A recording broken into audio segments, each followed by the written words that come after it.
મેં ઘણા સમયથી એને લેખિતમાં રજૂઆત કરી છે કે ભાઈ પ્રી મોન્સૂનની કામગીરી થવી જોઈએ. આ લોકોએ કોઈ પણ જાતની પ્રી મોન્સૂનની કામગીરી માત્ર ને માત્ર કાગળ ઉપર કરી છે, જેના હિસાબે આજે નદી નાળા જે કંઈ ભરાણા છે, બુગ્ગા ભરાણા છે, ગટરો જામ થઈ ગઈ છે, જેના હિસાબે ગોંડલ શહેરની મોટા ભાગની પ્રજા મુશ્કેલીમાં સર્જાણી છે અને બધાના જ ઘરની અંદર મોટા ભાગે પાણીઓ ઘૂસી ગયા છે. 1,00,000-2 લાખ રૂપિયાની નુકસાની થઈ છે, જેની સાથે સાથે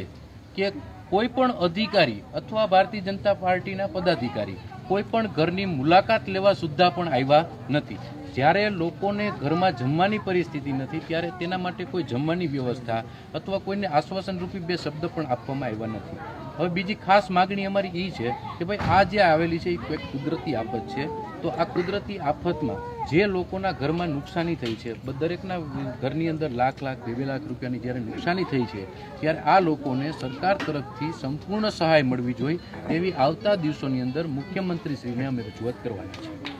અચ્છા, ખાસ કરીને અધિકારીઓ કોઈ મુલાકાત લીધી છે વિસ્તારની કે કોઈ મામલતદાર કે કોઈ એમને ફરજ હોય છે કે આવવું પડતું હોય છે, શું કહેશો? ચીફ ઓફિસર, મામલતદાર સાહેબ તેમજ ડેપ્યુટી કલેક્ટર સાહેબ કોઈ પણ વિસ્તારની અંદર અમે બપોરના 3 વાગ્યાના વરસાદ ચાલુ થયો ત્યારથી ફરી છીએ, ક્યાંય પણ આ કોઈ પણ અધિકારીઓ આજ સુધી હજી પોતાની ગાડીમાં બતાવવા પણ આવ્યા નથી.